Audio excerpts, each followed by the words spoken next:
ఉత్సవాలు ఎందుకు జరుపుకుంటాం? అందులో మనం కూడా భాగం కావాలని ఎందుకు కోరుకుంటాం? ఎక్కడన్నా నలుగురు కలిస్తేనే అందం, ఆనందం. అలాంటిది ఓ 10 మంది ప్రతిరోజు కలుస్తూ ప్రతి సందర్భాన్ని ఓ ఉత్సవంలా జరుపుకుంటే ఎంత బాగుంటుంది.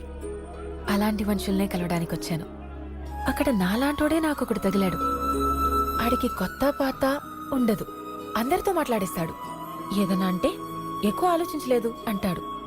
అదే మొదటిసారి నా గురించి నేను ఆలోచించడం మొదలుపెట్టాను. ఇంతటి బ్రహ్మోత్సవంలో అంతటి దేవుణ్ణి మోయాలంటే ఎంత పుణ్యం చేసుకోవాలి. వాడంతే చేసుకున్నాడు.